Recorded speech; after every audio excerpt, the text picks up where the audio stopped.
ಎಲ್ರಿಗೂ welcome back one more super ಬ್ಲಾಗ್ಗೆ. So ಇವತ್ತು ಆಲ್ರೆಡಿ ಎಲ್ಲಿಂದ ಸ್ಟಾರ್ಟ್ ಮಾಡ್ತಾ ಇದ್ದೀನಿ ಬ್ಲಾಗ್ ಅಂತೇಳಿ ನಿಮ್ಮೆಲ್ರಿಗೂ ತಲೆಯಲ್ಲಿ ಹುಳ ಬಿದ್ದಿದೆ, ಅಥವಾ ತಮ್ನಿಲ್ ನೋಡಿ ಬಂದಿರೋರಿಗೆ ಡೆಫಿನೆಟ್ಲಿ ಗೊತ್ತಾಗಿರುತ್ತೆ ನಾವು ಎಲ್ಲಿಗೆ ಹೋಗ್ತಾ ಇದ್ದೀವಿ ಅಂತೇಳಿ. ಎಸ್, ತುಂಬ ವರ್ಷಗಳ ಕನಸು, ಹಾಗೆ ಒಂದು ತುಡಿತ ಮತ್ತು ಮನದ ಆಸೆ, ಎಕ್ಸೈಟ್ಮೆಂಟ್ ಎಲ್ಲದು ಕೂಡ ಇದೆ. ನನ್ನಲ್ಲಂತೂ ತುಂಬ ಇದೆ. ಅಪ್ಪ ಅಮ್ಮನ ಮನೆಯಿಂದ ಬಿಡ್ತಾ ಇದ್ದೀವಿ ನೋಡಿ. ನಮ್ಮ ಅಕ್ಕಂಗೆ, ನಮ್ಮ ಅಮ್ಮಂಗೆ, ನಮ್ಮ ಅಪ್ಪಂಗೆ ಎಲ್ಲರಿಗೂ ಬಾಯ್ ಬಾಯ್ ಮಾಡಿ ನಾವಿನ್ನು ಹೊರಟಿದ್ದಾಯ್ತು. ಎಲ್ಲಿಗೆ ಅಂತಂದ್ರೆ ಮಂತ್ರಾಲಯಕ್ಕೆ. ಇದು ಪ್ರೀ ಪ್ಲಾನ್ ಅಂತೂ ಖಂಡಿತ ಅಲ್ಲ. ಪ್ರೀ ಪ್ಲಾನ್ ಮಾಡಿದ್ರೆ ನಾವು ಹೋಗೋದು ಇಲ್ಲ. ಇದು ಎಷ್ಟನೇ ಸರಿನೋ ಗೊತ್ತಿಲ್ಲ ಪ್ಲಾನ್ ಸಕ್ಸಸ್ಫುಲ್ ಆಗಿರೋದು. ಬಟ್ ಆದರೆ ಒಂದು ಗೊತ್ತಿತ್ತು, ನಾವು ಹೋಗ್ಬೇಕು ಅನ್ಕೊಂಡಾಗ ರಾಯರ್ ನಮಗೆ ಅವಕಾಶ ಕೊಡಲ್ಲ. ಅವ್ರಿಗೆ ಯಾವಾಗ ಇಷ್ಟ ಬರುತ್ತೆ ಅವಾಗ ಈ ಒಂದು ಅವಕಾಶ ಬರುತ್ತೆ ರಾಯರ್ನ ನೋಡೋದಕ್ಕೆ ಅಂತ ಅನ್ಕೊಂಡಿದ್ದೆ. ಸೊ ಅದನ್ನ ಚೆಕ್ ಕೂಡ ಮಾಡ್ಬೇಕಂತ ಅನ್ಕೊಂಡಿದ್ದೆ. ನನ್ನ ಒಂದು ಜರ್ನಿಲಿ ಅದು ಟ್ರೂ ಆಯಿತು ಫ್ರೆಂಡ್ಸ್. ಖಂಡಿತ just before one day fix ಆಗಿದಷ್ಟೇ ಹೋಗಬೇಕು ಅಂತೇಳಿ. ಹಾಗೆ ಇವ್ರ ಜೊತೆನೇ ಹೋಗಬೇಕು ಅನ್ನೋದು ಕೂಡ ಇವತ್ತಿನ ಪ್ಲಾನ್ ಅಲ್ಲ, ಎಷ್ಟೋ ದಿನದ ಪ್ಲಾನ್. ಅಲ್ಲಿ ಹಿಂದ್ಗಡೆ ಕಾಣಿಸ್ತಾ ಇದ್ದಾರೆ ಗೊತ್ತಾ ಕಾರ್ನರಲ್ಲಿ ನಮ್ಮಣ್ಣ.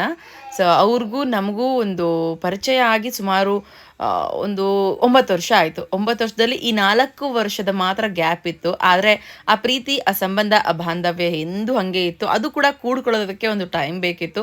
ಅದೇ ಈ ಟೈಮ್ ಅಂತ ಸೆಲೆಬ್ರೇಟ್ ಮಾಡ್ತೀನಿ ನಾನಂತೂ. ಹಾಗೆ ನಂದು ಅಣ್ಣಂದು ಒಂದು ಥಾಟ್ ಇತ್ತು, ಹೋದ್ರೆ ನಾವೇ ಹೋಗಬೇಕು ಜೊತೆಗೆ, ಫಸ್ಟ್ ಮಂತ್ರಾಲಯ ಅವ್ರ ಜೊತೆನೇ ನೋಡಬೇಕು ಅಂತ. ಸೊ ಹಂಗಾಗಿ ಪ್ಲ್ಯಾನ್ ಮಾಡಿದ್ವಿ, ಮತ್ತೆ ಬಂದಾಯಿತು. ಇನ್ನು ಜೈನ್ ಜೊತೆ ಫಸ್ಟ್ ವರ್ಕಿಗೆ ಇದ್ದವರು ಅವರು. ಸೊ ವರ್ಕ್ ಜೊತೆಲೇ ಮಾಡ್ತಾ ಇದ್ರು. ಬಟ್ ಕ್ಲೋಸ್ ಆಗಿದ್ದು, ಹತ್ರ ಆಗಿದ್ದು ಮಾತ್ರ ಜಾಸ್ತಿ ನನಗೆ. ನಮ್ಮ ಅಣ್ಣ ಅಣ್ಣ ಅಣ್ಣ ಅಂತೇಳಿ ತುಂಬ ಹಚ್ಕೊಂಡ್ಬಿಟ್ಟಿದ್ದೆ ನಾನು ಆವಾಗ. ಇವಾಗೂ ಹಾಗೆ ಇದ್ದೀವಿ, ಇನ್ಮೇಲೆ ಜಾಸ್ತಿ ಇರ್ತೀವಿ. ಮೇ ಬಿ ಲಾಗ್ಸಲ್ಲಿ ಇನ್ಮೇಲೆ ನೋಡ್ತೀರಿ ನೀವು ಅವ್ರನ್ನ. ಅವ್ರು ಮಾಡೋ ತರಲೆ ಅಂತೂ ಹೆವಿ ತರಲೆ ಇರುತ್ತೆ. ಸೊ ತುಂಬ ಇಷ್ಟ ಆಗುತ್ತೆ ಅದನ್ನೆಲ್ಲ ಶೇರ್ ಮಾಡ್ಕೊಳ್ಳೋದಕ್ಕೆ. ಇನ್ನು ಜರ್ನಿ ಸ್ಟಾರ್ಟ್ ಆಯಿತು ಫ್ರೆಂಡ್ಸ್. ಜರ್ನಿ ಸ್ಟಾರ್ಟ್ ಆಗಿ ನಾವಿಲ್ಲಿ ಏನು ಬಳ್ಳಾರಿ ಮತ್ತು ಹೊಸಪೇಟೆ ಇದೆ ಅಲ್ಲ, ಸೊ ಆ ರೂಟಲ್ಲಿ ಹೋಗ್ತಾ ಇದ್ದೀವಿ ದಾವಣಗೆರೆಯಿಂದ. ನಾವು ಬಿಡೋದ್ರೊಳಗಡೆ ಆಲ್ರೆಡಿ 1 ಗಂಟೆ ಆಗೋಯ್ತು. ಸೊ ಇಲ್ಲಿಂದ 2 ಗಂಟೆ, ಸುಮಾರು 2:30 ಅಷ್ಟೊತ್ತಿಗೆ ನಾವು ಚಳ್ಳಕೆರೆ ನಿಯರೆಸ್ಟ್ ಒಂದು ಪಾಕಶಾಲೆ ಅಂತ ಇದೆ ಅಲ್ಲ NH4 ಅಲ್ಲಿ. ಸೊ ಅಲ್ಲಿ ಇವಾಗ ಊಟ ಮಾಡೋಣ ಅಂತೇಳಿ ನಿಲ್ಸಿದ್ದೀವಿ. ಫಸ್ಟ್ ನನಗೆ ಊಟ ಬೇಕು ಅಂತಂದಿದ್ದಕ್ಕೆ. ಹಾಗೆ ನಮಗೆ ಮೀಲ್ಸ್ ಏನದು ಹೊರಗಡೆ ಹೋದಾಗ ಮೀಲ್ಸ್ ಟ್ರೈ ಮಾಡೋದಕ್ಕೆ ಸಖತ್ ಇಷ್ಟ. ನಾನಾಗಿರ್ಬೋದು, ಜಯಂತ್ ಆಗಿರ್ಬೋದು, ಇಬ್ಬರು ಕೂಡ ಮೀಲ್ಸ್ನ ಜಾಸ್ತಿ ಏನೋ ಎಕ್ಸ್ಪ್ಲೋರ್ ಮಾಡ್ಬೇಕಂತ ಇಷ್ಟ ಆಗುತ್ತೆ. ಬಿಕಾಸ್ ಇಲ್ಲಿದು ಹೆಂಗಿರುತ್ತೆ ಟೇಸ್ಟು, ಈ ಹೋಟ್ಲಲ್ಲಿ ಹೆಂಗಿರುತ್ತೆ, ಆಪ್ಷನ್ಸ್ ಏನೇನೆಲ್ಲ ಕೊಡ್ತಾರೆ, ಈ ಥರ ಇಷ್ಟಪಟ್ಟು ಆರ್ಡರ್ ಮಾಡಿದ್ವಿ. ಇನ್ನು ಅಣ್ಣ ಮತ್ತು ಇನ್ನೊಬ್ಬರು ಇದಾರಲ್ಲ ಮುತ್ತಣ್ಣ ಅಂತೇಳಿ, ಸೊ ಅವ್ರು ಕೂಡ ಅಷ್ಟೇ. ಇವರೆಲ್ಲ ನಾವು ಫ್ರೆಂಡ್ಸ್ ಮುಂಚೆ ಬಿಫೋರ್ ಮಸ್ತ್ ಟೈಮ್ ಸ್ಪೆಂಡ್ ಮಾಡಿದ್ದೀವಿ ಜೊತೆಲಿ. ಕಾರ್ ಡ್ರೈವರ್ ಅಂತೂ ಅಲ್ಲ, ಅಣ್ಣ ಅದೇ ವರ್ಕ್ ಮಾಡ್ತಾರೆ. ಅವ್ರದ್ದು ಟೂರ್ಸ್ ಮತ್ತು ಟ್ರಾವೆಲ್ಸ್ ಇದೆ. ಸೊ ಹಾಗಾಗಿ ವೆಹಿಕಲ್ ಏನಾದರೂ ಇತ್ತು ಅಂತಂದರೆ ನಮ್ಮ ಇವ್ರದ್ದೊಂದು ಗ್ರೂಪಲ್ಲಿ ಅವರೇ ಹೋಗೋದು. ಹಾಗಾಗಿ ಈ ಸರಿ ಕೂಡ ನಮ್ಮ ಜೊತೆನೇ ಬರ್ತಾ ಇದ್ದಾರೆ. ಅವ್ರು ಇದ್ಬಿಟ್ರೆ ಅಂತೂ ಮಸ್ತ್ ಫನ್ ಫ್ರೆಂಡ್ಸ್. ಇವಾಗ ಕಾಮಿಡಿ ಮಾಡೋರೊಬ್ರು ಇದ್ದಾರೆ ಅಂತಂದರೆ ಕಾಮಿಡಿ ಮಾಡಿಸ್ಕೊಳ್ಳೋರು ಒಬ್ರು ಇರ್ತಾರಲ್ಲ, ಸೊ ಹಾಗೆ ಅವರು ತುಂಬ ಚೆನ್ನಾಗಿರುತ್ತೆ ಅವ್ರ ಜೊತೆ ಜರ್ನಿ ಅಂತ ಅಂದ್ಕೊಂಡು ನಾನಂತರೂ ಖುಷಿಯಾಗಿ ಹೋಗೋದಕ್ಕೆ ರೆಡಿಯಾಗಿದ್ದೆ. ಇನ್ನು ಅವ್ರಿಗೋಸ್ಕರ ಮೊಸರನ್ನ ಮತ್ತು ಒಬ್ರಿಗೆ ದಾಲ್ ಕಿಚಡಿ. ಇನ್ನು ಬಿಟ್ಟರೆ ನಾನು ಜಯಂತ್ ಏನು ಅಂತಂದರೆ ಮೀಲ್ಸ್ ತೊಗೊಂಡಿದ್ವಿ. ಇನ್ನು ಮಕ್ಕಳು ಕೂಡ ಅಷ್ಟೇ ಮೊಸರನ್ನೇ ತಿಂತಾರೆ ಅಂತ ಅಂದ್ಕೊಂಡೆ. ಬಟ್ ಖಾರ ಆಗಿತ್ತು, ಅದು ತಿಂದಿಲ್ಲ. ಒಂದಷ್ಟು ಮೊಸರನ್ನ ತಿಂದರು, ಮತ್ತು ಏನು ಮೀಲ್ಸಲ್ಲಿ ಬಂದಿರುತ್ತಲ್ಲ ಪಾಯಸ, ಅದನ್ನು ತಿಂದರು ಇಬ್ಬರು. ಮಕ್ಕಳಿಗೆ ಏನಂತಂದರೆ ಹೊರಗಡೆ ಎಲ್ಲಾದರೂ ಹೋಗ್ತಾ ಇದ್ದೀವಿ ಅಂತಂದಾಗ ಅಸಲು ಹೊಟ್ಟೆ ಹಸಿಯಲ್ಲ ಫ್ರೆಂಡ್ಸ್. ಹೊಟ್ಟೆ ಹಸಿದ್ರು ಕೂಡ ಊಟ ಮಾಡಲ್ಲ. ಅವ್ರ ಗಮನ ಪೂರ್ತಿ ಎಲ್ಲಿರುತ್ತೆ ಅಂದರೆ ಯಾವಾಗ ಹೋಗ್ತೀವಿ ಏನು ಅಂತೇಳಿ. ದೇವಸ್ಥಾನಕ್ಕೆ ಅಂದ ಮಾತ್ರಕ್ಕೆ ಮಾತ್ರ ಮಕ್ಕಳನ್ನ ಕರ್ಕೊಂಡು ಹೋಗ್ತಾ ಇದ್ದೀನಿ, ಇಲ್ಲಾಂದರೆ ಕರ್ಕೊಂಡು ಹೋಗ್ತಿರ್ಲಿಲ್ಲ. ಆದರೂ 3 ಮಕ್ಕಳ ಜೊತೆ ಹೋಗಿದ್ದು ಒಂದು ಸ್ವಲ್ಪ ಕಷ್ಟನೇ. ಬಿಕಾಸ್ ಇವರು ಹೋಗ್ತಾ ಟ್ರಾವೆಲ್ ಮಾಡೋವಾಗಲೇ ನಿದ್ದೆ ಮಾಡಿಬಿಡ್ತಾರೆ. ಅವ್ರು ಮೂವರನ್ನು ಕೂಡ ಜಯಂತ್ ಮತ್ತು ನಾನು ಇಬ್ಬರು ಸೇರಿ ಮಲಗಿಸ್ಕೋಬೇಕಲ್ಲ, ಅದು ಒಂಥರ ಹೆಡ್ಡೇಕ್. ಮತ್ತು ಮೈ ಮೇಲೇ ಇರ್ತಾರೆ ಪೂರ್ತಿ. ಸೊ ಮಿಟ್ಟುನ ಜಯಂತು, ಮಿಂಚುನ ನಾನು, ಇನ್ನು ಚಿಟ್ಟಿನ ಮಧ್ಯೆ. ಹೀಗೆ ಅವಾಗ ಒಂದು ಸ್ವಲ್ಪ ಅನಿಸುತ್ತೆ, ಅಪ್ಪ ಮಕ್ಕಳನ್ನ ಕರ್ಕೊಂಬಂದ್ರೆ ಇದೇ ತೊಂದರೆ ಅಂತೇಳಿ. ಆಲ್ರೆಡಿ ನಮ್ಗೊಂಥರ ಅಭ್ಯಾಸ ಆಗಿಬಿಟ್ಟಿದೆ. ಇತ್ತೀಚೆಗೆ ಒಂದು ಸ್ವಲ್ಪ ಬಿಟ್ಟು ಹೋಗ್ತಾ ಇರೋದು ನಾನು. ಬಿಕಾಸ್ ಅವ್ರಿಗೂ ಕೂಡ ಸ್ಟ್ರೆಸ್ ಆಗಬಾರ್ದು. ಅವ್ರದ್ದು ಒಂದು ಏಜ್ ಅಂತ ಬಂದಾಗ ಆರಾಮ್ಸೆ ಅವರು ಎಂಜಾಯ್ ಮಾಡ್ತಾರೆ. ನಾನಂತೂ ಫುಲ್ ಪರ್ಮಿಷನ್ ಕೊಡ್ತೀನಿ ಹೊರಗಡೆ ಸುತ್ತುವಂಥ ವಿಚಾರದಲ್ಲಿ, ಎಂಜಾಯ್ ಮಾಡುವಂಥ ವಿಚಾರದಲ್ಲಿ. ಲೈಫ್ನ ಚೆನ್ನಾಗಿ ಎಂಜಾಯ್ ಮಾಡಿ ಅಂತ ಹೇಳ್ಬೇಕಂತ ಇದ್ದೀನಿ. ಬಿಕಾಸ್ ನಾನು ಅದು ಯಾವುದು ಮಾಡಲಿಲ್ಲ. ಹಾಗಾಗಿ ಇವಾಗ ಏನು ನಾನು ಸಫರ್ ಆಗ್ತಿರ್ತೀನಲ್ಲ, ಅಯ್ಯೋ ಅಲ್ಲಿ ಹೋಗಲಿಲ್ಲ ಇಲ್ಲಿ ಹೋಗಲಿಲ್ಲ ಅಂತೇಳಿ. ಸೊ ಹಂಗೆ ಅನ್ಕೋಬಾರ್ದು ಅವರು ಅಂತ ಅಂದ್ಕೊಂಡು ಆ ಥರ ಒಂದು ಮೈಂಡ್ ಸೆಟ್ ಅಷ್ಟೇ. ಸೊ ಇನ್ನು ಇದೇ ಫಸ್ಟ್ ಟೈಮ್ ನಾನು ಮಂತ್ರಾಲಯಕ್ಕೆ ಹೋಗ್ತಾ ಇರೋದು. ಸಮ್ಟೈಮ್ಸ್ ನೆನೆಸ್ಕೊಂಡ್ರೆ ಎಷ್ಟು ಹೆಂಗಿರುತ್ತೋ ಏನೋ, ಈ ಫೋಟೋಸಲ್ಲೆಲ್ಲ ರೀಲ್ಸಲ್ಲೆಲ್ಲ ನೋಡ್ಬಿಟ್ಟಿದ್ದೀವಿ. ಬಟ್ ನಿಜವಾಗ್ಲೂ ನಮ್ಮ ಕಣ್ಣು ಸವಿಯುವಂಥದ್ದನ್ನು ನಾವು ಎಕ್ಸ್ಪೀರಿಯೆನ್ಸ್ ಮಾಡಬೇಕು ಅಂತಾರೆ ಎಷ್ಟೋ ಜನ. ಮತ್ತು ಇನ್ನೊಂದು ಅಂತಂದರೆ ಮಂತ್ರಾಲಯ ಒಂಥರ ಪವರ್ಫುಲ್ ಪ್ಲೇಸ್ ಅಂತ ಹೇಳ್ತಾರೆ, ಮತ್ತು ತುಂಬ ನೆಮ್ಮದಿ ಸಿಗುತ್ತೆ ಅಂತ ಹೇಳ್ತಾರೆ. ಮತ್ತು ಇನ್ನೂ ಕೆಲವೊಬ್ಬರು ಹೇಳೋವಂಥದ್ದು ಕೇಳಿಸ್ಕೊಂಡಿದ್ದೀನಿ, ಅದೇನೇ ಇರಲಿ ಅಲ್ಲಿ ಹೋಗಿ ಇನ್ನು ಬೃಂದಾವನ ನಾವು ನೋಡ್ತೀವಿ, ದರ್ಶನ ಆಗುತ್ತೆ ಅನ್ನೋವಾಗ ಮೈಯಲ್ಲಿ ಒಂಥರ ಒಂದು ವೈಬ್ರೇಷನ್ಸ್, ಒಂದು ರಿಯಲ್ ಫೀಲಿಂಗ್ ಆಗುತ್ತೆ, ಅದನ್ನು ಕೂಡ ಎಕ್ಸ್ಪೀರಿಯೆನ್ಸ್ ಮಾಡಬೇಕು ಅಂತ ಹೇಳ್ತಿರ್ತಾರಲ್ಲ. ಸೊ ಇದನ್ನೆಲ್ಲ ತಲೆಯಲ್ಲಿ ಇಟ್ಕೊಂಡು ಕ್ವಶನ್ಗಳ ಮೇಲೆ ಕ್ವಶನ್ ಹಾಕೊಂಡು ಹೋಗೋಳಿಗೆ ತುಂಬಾ ಎಕ್ಸೈಟ್ಮೆಂಟ್ ಇರುತ್ತೆ. ನಂದು ಪರಿಸ್ಥಿತಿ ಕೂಡ ಇವಾಗ ಹಂಗೆ ಇದ್ದಿದ್ದು. ಅದು ಒಂದು ಸ್ವಲ್ಪ ಮೀನ್ಸ್ ಮನೆ ಬಿಡುವಾಗ ಡಲ್ ಇದ್ದೆ, ಬಟ್ ಬರ್ತಾ ಬರ್ತಾ ಟ್ರಾವೆಲಲ್ಲಿ ಎಷ್ಟು ಫನ್ ಇತ್ತು, ಎಷ್ಟು ಎಂಜಾಯ್ಮೆಂಟ್ ಇತ್ತು, ಹೆಂಗೆಲ್ಲ ನಾವು ಚೆನ್ನಾಗಿ ಫನ್ ಮಾಡಿದ್ವಿ ಅಂತೇಳಿ ಇದು ಲಾಗಲ್ಲಿ ತೋರಿಸ್ತೀನಿ. ಮಿಸ್ ಮಾಡ್ಕೋಬೇಡಿ, ನೆಕ್ಸ್ಟ್ ಒಂದು ಪಾರ್ಟ್ ಮಾತ್ರ ಮಿಸ್ಸೇ ಮಾಡ್ಕೋಬೇಡಿ. ಹಾಗೆ ನಾಳೆ ದರ್ಶನ ಹೆಂಗಾಗುತ್ತೆ ಅದು ಕೂಡ ಪ್ರತಿಯೊಂದು ಶೇರ್ ಮಾಡ್ಕೊತೀನಿ. ಹಾಗೆ ಇಲ್ಲಿ ಪಾಕಶಾಲೆ ರೆಸ್ಟೋರೆಂಟ್ ಅಂತ ಹೇಳಿ ದೊಡ್ಡದಾಗಿ ರೆಸ್ಟೋರೆಂಟ್ಗೆ ಹೋಗಿದ್ದೀವಿ. ಇವಾಗ ನಾವು ಊಟ ಮಾಡ್ತಿದ್ದೀವಲ್ಲ ಇಲ್ಲಿ. ಸೊ ಮೀಲ್ಸ್ ಬಗ್ಗೆ ಹೇಳಬೇಕಂದ್ರೆ 180 rupees ಮೀಲ್ಸ್, ಬಟ್ ಒಂದೇ ಒಂದು ರೋಟಿ ನಾಟ್ ಎ ವರ್ತ್ ಅಂತ ಅನ್ನಿಸ್ತು, ನನಗೆ ಅನ್ನಿಸ್ತು. ಸೊ ಮತ್ತು ಪಲ್ಯಗಳು ಮತ್ತು ರಸಮ್ ಸಾಂಬಾರು ಇದೆಲ್ಲ ಏನು ಅಷ್ಟರ ಮಟ್ಟಿಗೆ ಇರಲಿಲ್ಲ. ಸೊ ಈ ಥರ ಇದ್ದಾಗ ಹೈವೇನಲ್ಲಿ ಇದ್ದಾಗ ಹೆಂಗೂ ಬರ್ತಾರೆ, ತಿಂತಾರೆ, ಹೋಗ್ತಾರೇನೋ ಮೈಂಡ್ ಸೆಟಲ್ಲಿ ಮಾಡ್ತಾರೇನೋ ಗೊತ್ತಿಲ್ಲ. ಸೊ ನಾರ್ಮಲಾಗಿ ನಾವು ಹೊರಗಡೆ 180 rupeesಗೆ ಎಂಥ ಮೀಲ್ಸ್ ಟೇಸ್ಟ್ ಮಾಡ್ಬೋದು ಗೊತ್ತಾ. ಸೊ ಚೆನ್ನಾಗಿದೆ, ಮೇ ಬಿ ಚೆನ್ನಾಗಿ ಕೊಡ್ಬೋದು ಅಂತ ಅಂದ್ಕೊಂಡೆ. ನನಗೇನು ಅಷ್ಟು ಇಷ್ಟ ಆಗಲಿಲ್ಲ. ಇನ್ನು ಕಿಚಡಿ ತುಂಬ ಚೆನ್ನಾಗಿತ್ತು, ಮೊಸರನ್ನ ಕೂಡ ತುಂಬ ಚೆನ್ನಾಗಿತ್ತು. ಹಾಗೆ ಊಟ ಮುಗಿಸಿ ಹೊರಗೆ ಬಂದ ತಕ್ಷಣ ಇವರಿಬ್ಬರು ಅಕ್ಕ ತಂಗಿ ಆಟ ನೋಡ್ತಾ ಇದ್ವಿ. ಜಸ್ಟ್ ಜಯಂತ್ ಒಂದು ಸ್ವಲ್ಪ ಸೋಂಕಾಳು ತರಕ್ಕೆ ಅಂತ ಹೋಗಿದ್ರು. ನನಗೆ ಸೋಂಕಾಳು ಬೇಕೇ ಬೇಕು ಊಟ ಮಾಡಿದ್ಮೇಲೆ, ಹೋಟೆಲ್ಸಲ್ಲಿ ಊಟ ಮಾಡಿದ್ಮೇಲೆ. ಇನ್ನು ನಮ್ಮೆಲ್ಲರದು ಕೂಡ ಊಟ ಆಯಿತು. ಚೀಟಿ ಬೀಡ ಕೇಳ್ತಾ ಇದ್ದ, ಬೀಡ ತಿನ್ನೋದು ಇವಾಗಲ್ಲ, ಬರ್ತಾ ತಿನ್ನೋಣ ಸುಮ್ಮನಿರು ಬೇಡ ಅಂತಂದು ಹೇಳಿ ಹೇಳ್ತಾ ಇದ್ದೆ. ಹಂಗಾಗಿ ಅವ್ರ ಅಪ್ಪನ ಹತ್ರ ಹೋಗ್ತಾ ಇದ್ದಾನೆ ಕೇಳೋದಕ್ಕೆ. ಸೊ ಜಯಂತ್ ಒಂದೆರಡು ಕಾಳು ಸೋಂಕಾಳು ಬಾಯೆಲ್ಲ ಹಾಕಿ ವಾಪಸ್ ಕರ್ಕೊಂಬಂದರು. ಇನ್ನು ಊಟ ಆಗಿದ ತಕ್ಷಣ ಕಾರಲ್ಲಿ ಕುತ್ಕೊಂಡ್ವಿ. ಇನ್ನೇನು ಕಾರ್ ಬಿಡಬೇಕು. ಫುಲ್ ಜರ್ನಿ ಪೂರ್ತಿ ನಾನು ಅಷ್ಟೇನು ಶೂಟ್ ಮಾಡಲಿಲ್ಲ, ಆದರೆ ಕೆಲವೊಂದಷ್ಟು ಬೆಸ್ಟ್ ಮೂಮೆಂಟ್ಸ್ ಅಂತೂ ಕಳೆದ್ವಿ. ತುಂಬ ದಿನ ಆಗಿತ್ತು ನಾವು ಮಾತಾಡಿ, ಚೆನ್ನಾಗಿ ಮಾತಾಡಿದ್ವಿ.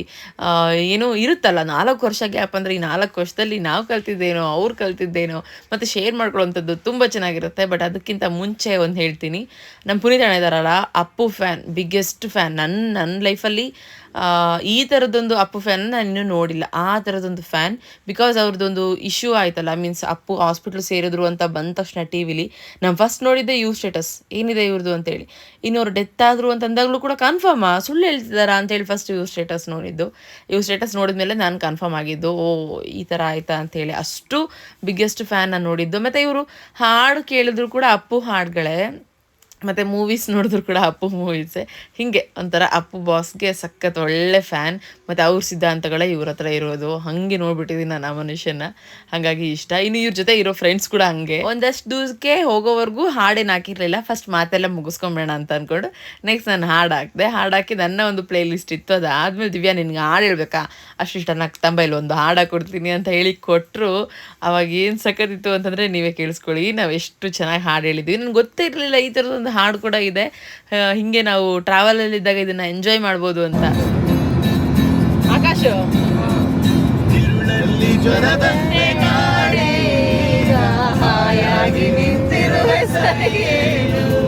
ಬೇಕಂತಲೇ ಮಾಡಿ ಏನೋ ನೋಡಿ ನೋಡುವ ಪರಿಯೇನು, ಈ ಮಾಯೆಗೆ ಈ ಮರುಳಿಗೆ ನಿನ್ನಿಂದ ಕಳೆ ಬಂದಿದೆ, ನಿನ್ನಿಂದಲೇ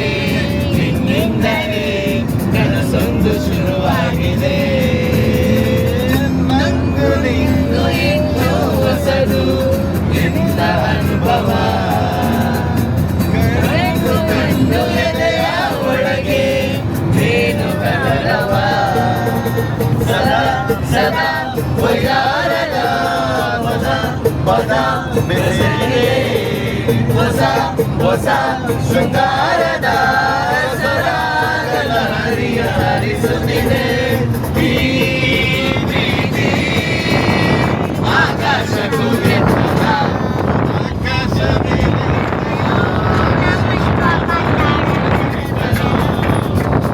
ಆಕಾಶ ಮೇಲೆ ಇಟ್ಟನು ನಮ್ಮ ಶಿವ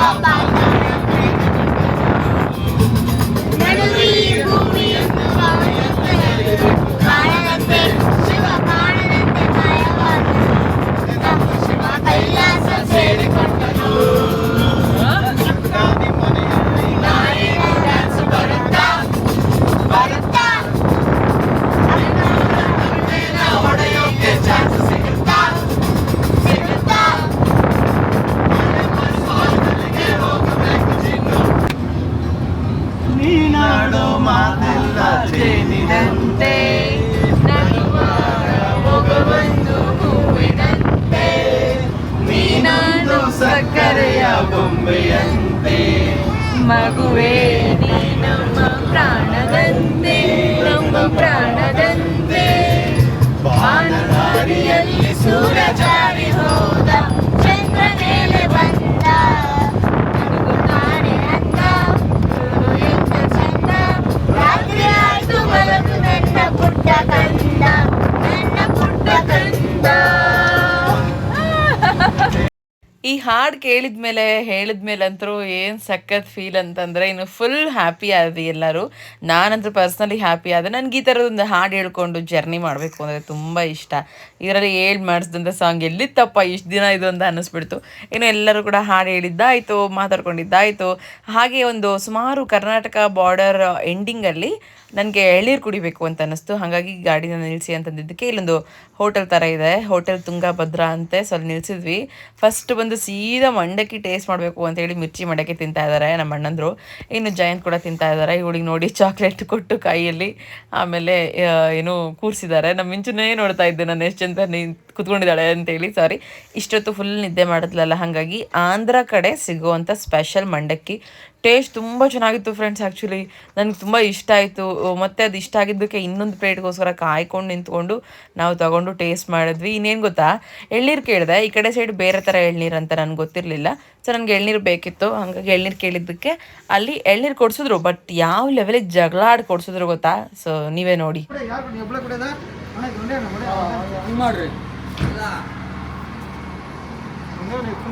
ಬಿಡಿ ಇಟ್ಟು ಮಾಡಿದ್ರೆ ನಾನು ಹೋಗ್ಬಿಡ್ತೀನಿ. ನಾನು ಇದ್ರ ಕೊಡ್ತಾರೆ ನೋಡು, ಸ್ವಲ್ಪ ಸೈಜ್ ಕಡಿಮೆ ಹಾಕ್ತಿ ಬಾಟ್ಲಿಗೆ. ಒಂದು ಲೀಟರ್ ನೀರು ಹಾಕಿ ಬೇರೆ ಕಾಯಿ ಬೇಡ. ಇದು ಚೆನ್ನಾಗಿದ್ದಾವೆ. ಚಾಲೆಂಜ್ ಕಟ್ ಕೊಡ್ತೀನಿ ಬೇಕಾರೆ ನೋಡಿ. ನಾಳೆ ಒಂದು ಲೀಟರ್ ಕೊಡಿ, ಒಂದು ಕೊಡು ಟೇಸ್ಟ್ ನೋಡಿ. ಅದು ಸಕ್ಸಸ್ ಆಗಿ ಕೇಳ್ಬೇಕಾದ್ರೆ ₹140. ಏನಿ ಕುಡಿತೀಯಾ? ಇಲ್ಲ, ಸರಿ, ಒಂದು ಲೀಟರ್ ತಗ. ಲೀಟರ್ ಕೊಡು. ಮತ್ತೆ ಅದೇ ಅವು ಎಲ್ಲ ಮಿಕ್ಸ್ ಮಾಡ್ತೀನಿ ನೋಡ್ರಿ. ಮತ್ತೆ ನೀವು ಅದೇ ಕಾಯಿ ಅಂದ್ರೆ ಬರಂಗಿಲ್ಲ, ಅದು ₹50 ಒಂದು ಮಾಡ್ತೀವಿ. 140 ನೋಡ್ರಿ.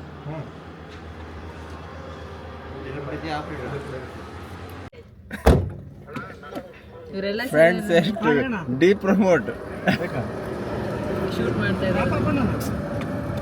ಎಲ್ಲ ಸೇರ್ಕೊಂಡು ಹಿಂದ್ಗಡೆ ಕಳಿಸ್ಬಿಟ್ರು ನನ್ನನ್ನ. ಇಲ್ಲಪ್ಪ, ನಿನ್ನ ಮಗನಿಗೋಸ್ಕರ ನೀವು ತ್ಯಾಗ ಮಾಡಿ. ಕಿಟಕಿ ಪಕ್ಕ ಕುಂದ್ರೆ ನೀವು ಅಲಾರಾಮ್ ಡೌ ಮಾಡ ನೀವು. ಎಷ್ಟು ಚಂದ ಐತಿ. ಹಾಗೆ ಇನ್ನು ನಮ್ಮದು ಜರ್ನಿ ಕಂಟಿನ್ಯೂ ಆಯಿತು. ಆಲ್ರೆಡಿ ಒಂದು ಸ್ವಲ್ಪ ಕತ್ಲು ಕೂಡ ಆಗೋಯಿತು. ಇನ್ನು ಈ ರೋಡಲ್ಲಿ ನನಗೆ ಇಷ್ಟ ಆಗಿದ್ದಂಗೆ ಗೊತ್ತಾ, ಎಲ್ಲೆಲ್ಲಿ ನೋಡಿದ್ರು ಕೂಡ ಆಂಜನೇಯನ ಮೂರ್ತಿಗಳು ಮತ್ತು ಈ ಥರ ನಿಂತಿರೋಂಥ ಸ್ಟ್ಯಾಚುಗಳು. ಬಟ್ ಅಣ್ಣ ಏನು ಹೇಳಿದ್ರು ಅಂತಂದರೆ ದಿವ್ಯ ಒಂದು ನೆಕ್ಸ್ಟ್ ಒಂದು ಸ್ಟ್ಯಾಚು ಬರುತ್ತೆ ನಿಂತಿರೋಂಥದ್ದು ಆಂಜನೇಯ, ತುಂಬ ಚೆನ್ನಾಗಿದೆ, ಶೂಟ್ ಮಾಡ್ಕೊಳ್ಳೋಂದ್ರೆ ಶೂಟ್ ಮಾಡ್ಕೊ ಅಂತಂದಾಗ ಕ್ಯಾಮ್ರಾ ಓಪನ್ ಮಾಡಿದ್ದೀನಿ. ಇನ್ನು ಮಂತ್ರಾಲಯ ರೂಟ್ ಅಂತೂ ತುಂಬ ಚೆನ್ನಾಗಿದೆ ಫ್ರೆಂಡ್ಸ್. ಒಂಥರ ನೋಡಿದ ತಕ್ಷಣ ಏನೋ ಒಂಥರ ಸಖತ್ ಹ್ಯಾಪಿ ಆಗುವಂಥ ರೋಡ್ ಇದು. ನನಗೆ ಇಷ್ಟ ಆಯಿತು. ಲೈಟಿಂಗ್ಸು, ಆ ರೂಟ್ ವೇ ಎಲ್ಲ ಸಖತ್ ಇಷ್ಟ ಆಯಿತು. ಆ ರೋಡ್ ಉದ್ದಕ್ಕೂ ಅಲ್ಲಲ್ಲಿ ಆಂಜನೇಯನ ನೋಡ್ಕೊಂತ ಜರ್ನಿ ಮಾಡಿದ್ ಕೂಡ ಇನ್ನೂ ಚೆನ್ನಾಗಿತ್ತು. ಎಷ್ಟು ಆಂಜನೇಯ ನೋಡಿದ್ದೀನಿ ಅಂತಂದರೆ ನೋಡಿದಾಗೆಲ್ಲ ಜೈ ಶ್ರೀರಾಮ್ ಜೈ ಶ್ರೀರಾಮ್ ಅಂತಿದ್ದೆ ನಾನಂತರೂ.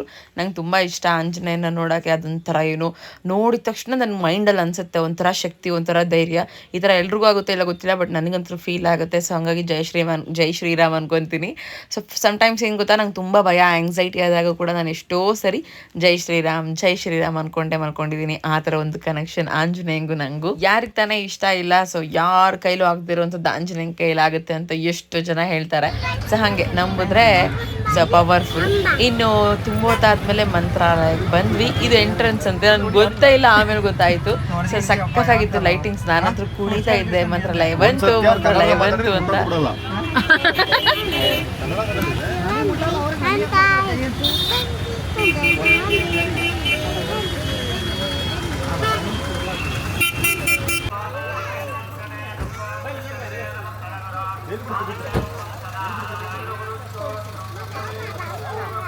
ತಡಿಲೇ ಬಂಗಾರಿ, ಮಂತ್ರಾಲಯ ಬಂದ್ವಿ.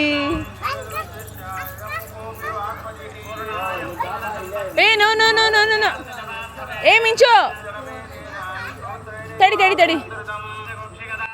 ಹಾಗೆ ನಿಮ್ಮ ಅಣ್ಣ ಎಲ್ಲಿಂದ ಕರ್ಕೊಂಡ್ಬಂದ್ರು ಗೊತ್ತಾ, ಹಿಂದ್ಗಡೆ ಅನ್ನ ಪ್ರಸಾದದ ಹತ್ರ ಒಂದು ರೋಡ್ ಇದೆ ಅಲ್ಲ, ಅಲ್ಲಿ ಬಂದು ನಾವು ಕಾರ್ ಪಾರ್ಕ್ ಮಾಡಿ ಇವಾಗ ಹೊರಗಡೆ ಹೋಗ್ತಾ ಇದ್ದೀವಿ. ನಮ್ಗೆ ಈ ರೂಟ್ ಗೊತ್ತಿರಲಿಲ್ಲ. ಆಲ್ರೆಡಿ ಟೈಮ್ ಬಂದು 8 ಗಂಟೆ ಆಗಿತ್ತು ಫ್ರೆಂಡ್ಸ್. ಪ್ರಸಾದ 9 ಗಂಟೆ ಕ್ಲೋಸ್ ಅಂತ ಹೇಳಿದ್ದಕ್ಕೆ ಅಣ್ಣ ರೂಮ್ಸ್ದೆಲ್ಲ ಆಮೇಲೆ ನೋಡ್ಕೋಬೋದು, ಬಟ್ ಬನ್ನಿ ಫಸ್ಟ್ ಪ್ರಸಾದಕ್ಕೆ ಹೋಗೋಣ ಅಂತೇಳಿ ಈ ರೂಟಲ್ಲಿ ಕರ್ಕೊಂಡ್ಬಂದ್ರು. ಅಪ್ಪ ನೋಡಿದ ತಕ್ಷಣ ಎಷ್ಟು ಖುಷಿ ಗೊತ್ತಾ, ಒಂಥರ ಪೀಸ್ಫುಲ್. ಆ ಒಂದು ಮಂತ್ರಗಳು ಕೇಳಿಸ್ಕೊಂತ ಇದ್ರೆ ಸಖತ್ ಕೂಲ್ ಆಗಿತ್ತು. ನನ್ನ ಮಕ್ಕಳಂತೂ ನನ್ನನ್ನು ಬಿಟ್ಟು ಓಡ್ತಿದ್ದಾರೆ, ಮಿಂಚೋದ್ರು ಅಕ್ಕ ಬಾ ಹೋಗೋಣ ಅಂತೇಳಿ. ಫುಲ್ ನಿದ್ದೆ ಮಾಡಿಬಿಟ್ಟಿದ್ದಾಳೆ. ಇನ್ನು ಆಟ ಆಡೋದು ಹೆಂಗೆ ಹೋಗ್ತಿದ್ದಾರೆ ನೋಡಿ. ಮೂವರ್ನು ನೋಡೋದಕ್ಕಂತೂ ಇನ್ನೂ ಖುಷಿ. ಹಂಗಾಗಿ ಅವ್ರದ್ದು ಮೂವರ್ದು ಶೂಟ್ ಮಾಡ್ಕೊಂತ ಹೋಗ್ತಾ ಇದ್ದೆ ನಾನು.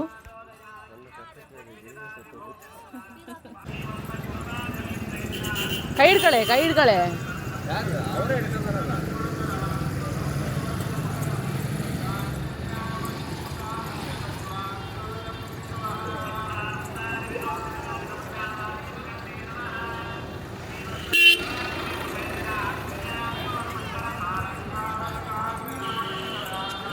ಹಿಡ್ಕೊಳ್ರಿ, ಬಾ ಬಿಟ್ಟು ಬಾ ಚುಟಿ ನೋಡಿ ಪುನಿಯ ಮತ್ತೆ ಕೈ ಹಿಡ್ಕೊಂಡು.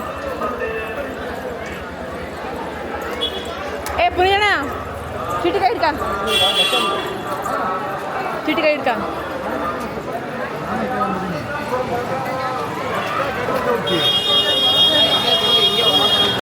ಇಷ್ಟು ಜನ ಇನ್ನು ಪ್ರಸಾದಕ್ಕೆ ಹೋಗ್ತಾ ಇರೋದು. ನಾವು ಅಂದ್ಕೊಂಡ್ವಿ ಪ್ರಸಾದ ಸಿಗುತ್ತೋ ಇಲ್ವಣ, ಹೆಂಗೆ ಮಾಡೋಣ ಅಂತಂದಿದ್ದಕ್ಕೆ ಇಲ್ಲ ಮೂವ್ ಇದೆ ಹೋಗೋಣ ಬನ್ನಿ ಅಂತ ಹೇಳಿ ಕರ್ಕೊಂಡು ಹೊರಟ್ರು. ಹೆಂಗೆ ಗೊತ್ತಾ, ಒಂದು ಸ್ವಲ್ಪ ನಾವು ನಿಂತ್ಕೊಂಡ್ವಿ ಅಂದರೆ ನಮಗಿಂತ ಮುಂಚೆ ಒಂದು 50 ಜನ ಹೋಗ್ಬಿಡ್ತಾರೆ ಇಲ್ಲಿ. ಸೊ ಅಷ್ಟರ ಮಟ್ಟಿಗೆ ಫುಲ್ ಮೂವಿಂಗ್ ಇರುತ್ತೆ. ಇಲ್ಲಾದರೂ ಅಷ್ಟೇ, ದರ್ಶನದಲ್ಲಾದರೂ ಅಷ್ಟೇ ಆ ಒಂದು ಎಕ್ಸ್ಪೀರಿಯೆನ್ಸ್ ಆಯಿತು. ಸೊ ನಾನು ಅದನ್ನು ಶೇರ್ ಮಾಡ್ಕೊತೀನಿ. ಇನ್ನು ಹೊರಟಿದ್ದೀವಿ ನೋಡಿ, ಎಷ್ಟು ಜನ ಇದ್ದಾರೆ ಆಲ್ರೆಡಿ. ನಿಯರೆಸ್ಟ್ ಅಂದರೆ 9 ಗಂಟೆ ಕ್ಲೋಸ್ ಅಂತಂದ್ರೂ ಇಷ್ಟು ಜನನ ಅಂತ ಅನ್ನಿಸ್ತು ನನಗಂತೂ. ಸಿಗುತ್ತಾ ಎಲ್ರಿಗೂ ಪ್ರಸಾದ ಅನ್ನೋ ಥರ ಡೌಟ್ ಇತ್ತು, ಬಟ್ ಎಲ್ರಿಗೂ ಕೂಡ ಸಿಕ್ತು. ಇನ್ನು ನಮಗೆ ಮೊಸರನ್ನ ಸಿಗಲಿಲ್ಲ. ನಾವು ಈ ಕಡೆ ಹೋಗ್ಬಿಟ್ಟಿದ್ವಿ ಫ್ರೆಂಡ್ಸ್, ಆ ಕಡೆ ಹೋಗಿದ್ರೆ ಮೊಸರನ್ನ ಸಿಗ್ತಿತ್ತು. ನನಗೆ ಮೊಸರನ್ನ ಅಂದರೆ ತುಂಬ ಇಷ್ಟ, ಅದಕ್ಕೆ. ಸೊ ಹಿಂಗೆಲ್ಲ ಇಷ್ಟ ಅಂತಿರ್ತೀನಲ್ಲ. ಜಯಂತ್ ಏನಂತಾರೆ ಗೊತ್ತಾ, ನಿನಗೆ ದೇವಸ್ಥಾನದಲ್ಲಿ ಸಿಗುವಂಥ ಪ್ರಸಾದಗಳು ಯಾಕಷ್ಟು ಇಷ್ಟ, ಮೇ ಬಿ ನೀನು ಓದ್ ಜನ್ಮದಲ್ಲಿ ದೇವಸ್ಥಾನ ಹತ್ರ ಕೂತ್ಕೊಂಡಿದ್ದೆ ಅಂತ ಅನಿಸುತ್ತೆ ಅಂತ ಅಂತಿರ್ತಾರೆ. ಇಟ್ಸ್ ಓಕೆ, ನನಗೆ ದೇವಸ್ಥಾನ ಪ್ರಸಾದ ಅಂದರೆ ಅಷ್ಟಿಷ್ಟ. ಇನ್ನು 3 ಪ್ರೆಗ್ನೆನ್ಸಿಲೂ ಕೂಡ ನನ್ನ ಬೈಕೆಗಳು ಹೆಂಗೆ ಗೊತ್ತಾ, ಪ್ರಸಾದಗಳೇ. ನಮ್ಮ ಚಿಟ್ಟಿಗಂತರೂ ಧರ್ಮಸ್ಥಳದಲ್ಲಿ ಪ್ರಸಾದ ತಿನ್ನಬೇಕು ಅನ್ನೋ ಥರ ಬೈಕೆ ಆಗಿಬಿಟ್ಟಿತ್ತು. ಎಲ್ಲರೂ ಬೈದಿದ್ರು ನನಗೆ, ನೀನು ನೋಡಿದ್ರೆ ಎಲ್ಲರೂ ಏನೇನೋ ಬೈಕೆಗಳು ಕಾಣ್ತಾರೆ, ನಿನ್ನ ಕೈಲಿ ಆಗ್ತಿರೋದು ಏನೋ ಬೈಕೆ ಕಾಣ್ಕೊಂಡ್ಬಿಟ್ಟಿದೆಯಲ್ಲ. ಸೊ ಮುಡುಕ್ ಕಟ್ಟು, ತಪ್ಪಾಯಿತು ಅಂತ ಬೇಡ್ಕೊ, ಬಂದಾಗ ಬೇಕಾದ್ರೆ ಕರ್ಕೊಂಬರ್ತೀವಿ ಅಂತ ಅನ್ಕೋ, ಮಕ್ಕಳಿಗೆ ಕಿವಿ ಸೋರುತ್ತೆ, ಹಂಗೆ ಹಿಂಗೆ ಇದೆಲ್ಲ ಕೇಳಿಸ್ಕೊಂಡು. ಸೊ ಹಾಗೆ ನನಗೆ ಪ್ರಸಾದ ಅಂದರೆ ತುಂಬ ಇಷ್ಟ.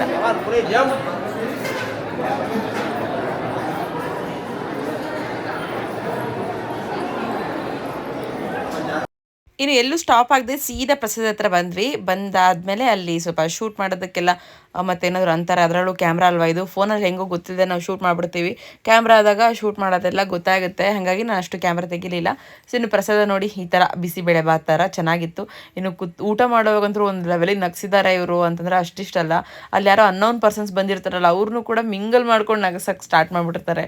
ನಮ್ಮ ಪುನೀತಣ್ಣ ಇದ್ರೆ ಅದೇ ಕತೆ ಫ್ರೆಂಡ್ಸ್. ನೀವು ನೆಕ್ಸ್ಟ್ ವ್ಲಾಗಲ್ಲಿ ಅವರೇ ಫುಲ್ ಶೂಟ್ ಮಾಡಿರೋದು, ಖಂಡಿತ ಮಿಸ್ ಮಾಡ್ಕೊಳ್ಳದೆ ನೋಡಿ, ಅವ್ರ ಮಾತು ಹೆಂಗಿರುತ್ತೆ ಚೆನ್ನಾಗಿರುತ್ತೆ ಅಂತ. ಊಟ ಮುಗಿಸ್ಕೊಂಡು ನೀವು ಹಿಂಗೆ ಸೈಡಿಂದ ಹೋದ್ರೆ ಡೈರೆಕ್ಟಾಗಿ ಎಂಟ್ರೆನ್ಸ್ ಹತ್ರ ಹೋಗ್ರಿ ಅಂತ ಹೇಳಿ ನಮ್ಮ ಮುತ್ತಣ್ಣ ಕಳಿಸಿದ್ರು. ಸೊ ಹೋಗಿ ಹೆಂಗೆ ಬರ್ಬೇಕಂತ ಗೊತ್ತಿರಲಿಲ್ಲ, ಹೊರಟ್ವಿ. ಸೊ ಸೀದಾ ಹೋದ್ವಿ. ಅಣ್ಣ ಬಂದಿರಲಿಲ್ಲ, ಕಾರ್ ಹತ್ರ ಹೋದ್ರು, ನಾವು ಅಷ್ಟೇ ಹೋಗಿದ್ದು. ಸೊ ಹೋಗಿದ ತಕ್ಷಣ ನಮಗೆ ಸೈಡಿಂದ ಕಂಡಿದ್ದು, ಎಲ್ಲರೂ ಎಂಟ್ರೆನ್ಸಿಂದ ಬರ್ತಾರೆ, ಬಟ್ ನಾವು ಸೈಡಿಂದ ಬಂದ್ವಲ್ಲ, ಹೆಂಗೆ ನೋಡಬೇಕು ಮಂತ್ರಾಲಯ ಅಂತ ಫಸ್ಟ್ ಗೊತ್ತಾಗಲಿಲ್ಲ.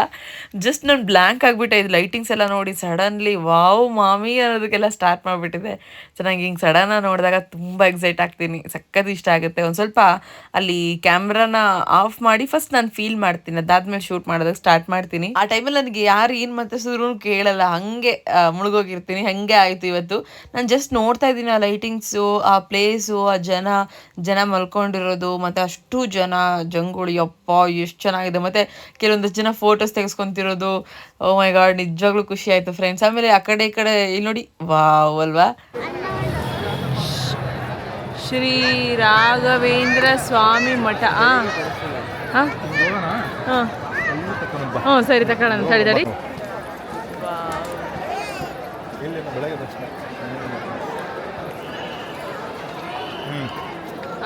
ಸ್ವರ್ಗ ಅನ್ನೋ ಥರ ಫೀಲ್ ಆಗ್ತಿದೆ.